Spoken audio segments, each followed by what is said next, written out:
کاک بیژن لە پێشدا سپاسی ئامادەبوون دەکەم ئەو شەڕێکی ئێستا لەلایەکەوە لەلایەن ئێران و لەلایەکی دیکەشەوە لەلایەن وڵاتە یەکگرتووەکانی ئەمریکا و ئیسرائیل بۆ سەر ئێران بەردەوامە پێشبینی دەکرا کە لە ماوەیەکی کورتدا بە کۆتایی بێت، بەڵام ئێستا شەر درێژە هەیە. تۆ پێت وایە درێژە کێشانی ئەم شەڕە لە بەرژەوەندی کۆماری ئیسلامیدا یا بە زیانێتی؟ سپاس کاک سەلام بۆ دەرفەتەی کە پێکی تێنا. دەواکەدا شەڕە قۆناغی دووەمی شەڕە دوای شەڕی 12 ڕۆژە ئەگەر حسابی بکەین بۆ جەمهوری ئیسلامی دەستی پێکردو. سەر ڕایبوونی پەیوەندی مزاکرایەتێکی کە هەیان بوو، بەڵام بە ئاکام نەگەیشتن نهایەتەن شەڕی قۆناغی دووەمی شەڕ کە ئێستا کە پێیناوە لە مانگ تێپەڕیوە و دەڕوا بۆ چون ڕۆژەی شەڕ ناتوانین بڵین لە بەرژەوەندی کۆماری ئیسلامی ئێرانە، بەڵام ئەو خێننەوەی کە ئەمریکا و ئیسرائیل دوو لایەنی سەرەکی شەڕەکە کە شەڕەکەیان دەست پێ کردووە ئەو جۆرە نەهاتۆتە دەرێکە ئەوان چاوەڕوانیان دەکرد بە هۆی ئەوەی کە پیان وابوو بە لێدانی ڕێبەرایەتی و بە لێدانی فەرماندەهانی پلەیەکی نیزامی شوڕای دیفاعی میلی نەک شوڕای ئەمنیەتی میلی دوایە کە لێدرا و زۆربەی ئەو کەسانیان کە لە هەر لە ڕۆژی یەکەمی شەڕدا لێدا پیان وابوو ڕێژیم ساختارە نیزامیەکەی کە لە شەڕدا تووشی وێرانی و لە ناوچوون بوو ساختارە سیاسیەکەشی دەڕوخێ، بەڵام ئەو شتە تا ئێستاکە کە ئێمە دانیشتوین باس لەو وەزعیەتە دەکەین ڕووی نەداوە و ئەو حکوومەتە لەسەر جێگای خۆی هەیە. باشە، سەرڕای زیانی کە تا ئێستا بە کۆماری ئیسلامی گەیشتووە ئەو حکوومەتە پشتی بەچی بەستەوە؟ پێی وایە لە چ ڕێگاکەوە دەتوانێت سەرکەوتوو بێت؟ ئەو حکوومەتە لە درێژەی تەمەنی خۆیدا ئەقەلیەتێکی هەیە، ئەقەلیەتێک کە هەموو اختیارات و ئیمکاناتێک بەدەست ئەو ئەقەلیەتەوە، ئەکسەریەتێک لەژێر سەرکوت و لەژێر هەموو بوارێکی ئەمنیەتی و حکوومەتەیدانە، بەڵام ئەو ئەقەلیەتە هەموو ئیمکان و بوارە سیاسی و نیزامی و ئابووریەکە بەدەستەوەی وەلگاری شێکە و توتالیزمێکی تەواو دیکتاتۆری بەدەستهێناوە کە ئێستا کەش دوای ئەم دوو مەرحلە لە شەڕە ئەو ئەقەلیەتە توانیوێتی ئەم حکوومەتە لەسەر پێڕا بگرێ. بووە مەسئلەیەکی دیکەش کە حکوومەتە لە دەرەوە پرۆکسەکانی ئەو حکوومەتەن کە ئێستاکە کارابوونەتەوە لە شەڕی قۆناغی دووەمی شەڕدا، نەک لە 12 ڕۆژە، لە قۆناغی ئێستای شەڕدا هەم هەشتێکان زۆر بە چڕوپڕی هەم لە کۆی عێراق و هەم لە ئیقلیمی کوردستان هەم لە ڕۆژی یەکەمی شەڕەکە حیزبوڵای لوبنان دەستی پێکردووە، حوسیەکان و شتاریان داوا دەستی پێکردون. ئەوانە کۆمەڵێک شتت کە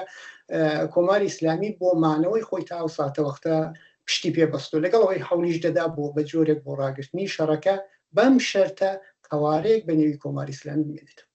باشە، بە بەربڵاوکردنی شەڕ وەگاگاداری دوو ڕۆژ لەمەوە پێش هێرش کراوەتە سەر جێگەی ژیانی سەرۆکی هەرێمی کوردستان. تۆ پێدوانێت کۆماری ئیسلامی بەو هەوڵانەی بەو کارانی بەو کردەوانەی ناری زیاتر بۆ خۆی پێک دێنێت؟ ئەوە ڕاستە ئەگەر لەباری سیاسی حقوقیەوە بچێنەوە قەزیەکەی، بەڵام پێکاتی کۆماری ئیسلامی لەسەر فۆرمە دروست کراوە کە کێشە بنێتەوە لە وڵاتانی ناوچە. ئەگەر سەیری بکەین پێش 7 ئۆکتۆبر و دوای 7 ئۆکتۆبر جمهوری ئیسلامی ڕێڕەوێکی کردبوو بە نێوی میحوەری مقاومەت یا هیلالی شیعە.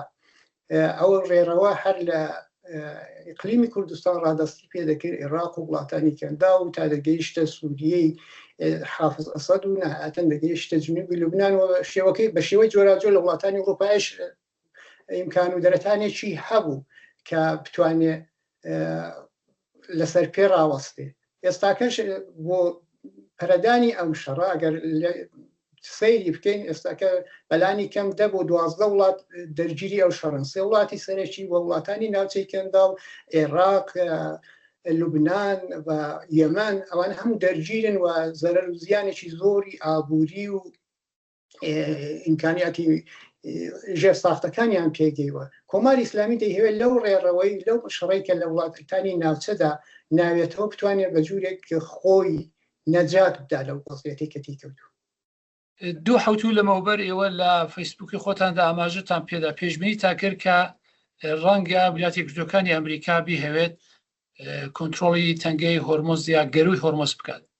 ئەو ڕۆکە وەزیری خەزانەی ویلایەتە یەکگرتووەکان دەڵێت کە ئێمە هەوڵ دەدەین کە کۆنتترۆلی تەنگەی هۆرمۆز بکەین. بۆچی ئەوەندە گرینگە تەنگەی هۆرمۆز یا گەروی هۆرمۆز بۆ حکوومەتی ئێرانێ؟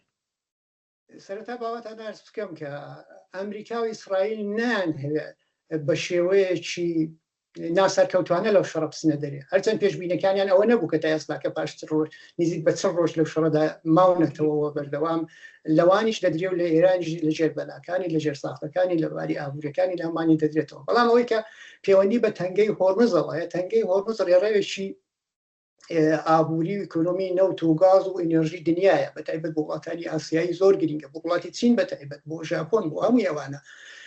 ئێران هاتۆ دەستی بەسەرەوەی داکرد و دیارە ئێران هەمیشەوەی وەکو هەڕەشەیەک لەبەر چاو بوو، هەمیشە لە تونڕەوەکان دەیان کوت ئەگەر ڕۆژێکی کێشەیەک بۆ مەبێت ئێمە تەنگەی هۆرمز دەگرینەوە. تەنگەی هۆرمز لەو ڕوانگەەوە ئان سەیری دەکەن، باری ئیدۆلۆژیشیان پێداوە کە ئەوان ئەو توانایان هەبوو کە بتوانن ئەو تەنگە بگرێت.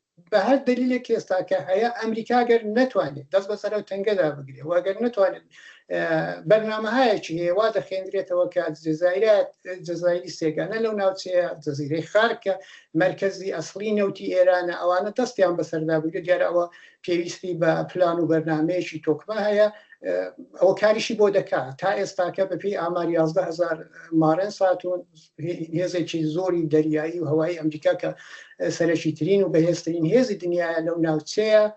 ئێرانیش دەمقابلدا دەڵا ڕاوەستاوە، بەڵام باوەڕ ناکەم بتوانێت بەرابەر هێزیدا توانایی هەبێ ڕاوەستی. وەک پرسیاری کۆتایی بە دیدی ئێوە تا ئێستا ئۆپۆزیسیۆنی سەرانسەری بێزگە لە ڕێکخراوە سیاسەکانی کوردستان چ جۆرە نەخشێکیان هەبووە، چه ئەرکێکیان لەسەرشان بووە، چۆن توانیوانە خەڵک لەم شەڕە ئاگادار بکەنەوە، بەگشتی ڕوانگەی بەرزتان چۆنە؟ ئۆپسیۆنی سەراسەری ئێران ئەگەر وەکو سەراسەری سەیری تێن بەڕێز شتە نامەشتان پێکرد کوردی لێ دەراوێن لە سێ لایەندا دابەش دەبن، بەرەیەک سەنتەنەتخوازن، بەرەیەک مجاهیدینین، بەرەیەک چەپەکان و سۆسیالیستەکان کەوانە بەرەی ناوەنجی بە قەولی خۆیان دژی شەڕن، پیان وانە دژی جەمهوری ئیسلامین، بەڵام دژی شەڕن. دووبەرەکەی دیکە نا بە جوورێکی دیکە سەیری قەزیەکە دەکەن، بەتایبەت سەنتەنەتەکان ئەوان هەموو خۆیان تیار کردو کە لە سپەی ڕۆژێدا بچنەوە سەر کورسی دەسەڵات و دەسەڵات بەدەستەوە بگرن. بەڵام لە ئاساسدا بابەت بەسراحەت ئەرز بکەم کە مانەوەی کۆماری ئیسلامی لەو 47 ساڵە یەکێک لە هۆکارەکانی بوونی هەمجۆر ئۆپۆزیسیۆنێکە کە هیچ وەقت ئۆپۆزیسیۆنێکی یەکدەست و یەکڕەنگ و تۆکمە نەبوو لە بەرابەری جەمهوری ئیسلامیدا. ئەلعان ئەوجی وەزعیەتەیدا، یعنی مانیفێستێکیان نییە، بەرنامەیەکی تۆکمەیان نییە، جگە ئەوەی کە لە خەیابانەکانی ئەوروپا و ئەمریکا کۆمەڵێک خەڵک خڕ دەکەنەوە و شعار دەدەن. پێم وایە هیچ وڵاتێک بە شعار ئازاد نابێ، وڵات بە بەرنامە و بە مانیفێست و بە ڕێبەرێکی جەمعی ئازاد دەبێ و ئیدارە دەکرێت. چون ئەوەشمان لەبیر بێ کۆتا قسەکە ئەمریکا و ئیسرائیل ناتون دموکراسی بێن، ئەوان شەڕی خۆیان دەکەن، بەرژەوەندی خۆیان دەکەن، کێشەیەکی جیهانیان لەگەڵ جەمهوری ئیسلامی بۆ جەمهوری ئیسلامی بەواقعیەت هیچ وەقت هیچ کاتێک ڕژیمێکی نۆرمال لەباری سیاسی وەقفەوە لە دنیادا نەبوو. ئەوان لەو بەشێوە لەگەڵ جەمهوری ئیسلامی کەوتونێتە شەڕ. ئۆپۆزیسیۆنیش لەو بەشێوە دەیەوێت لەو دەرفەتەکە لە گۆڕبگرێت کە بە وەزعیەتێکی ئێستاکەی هەیەتی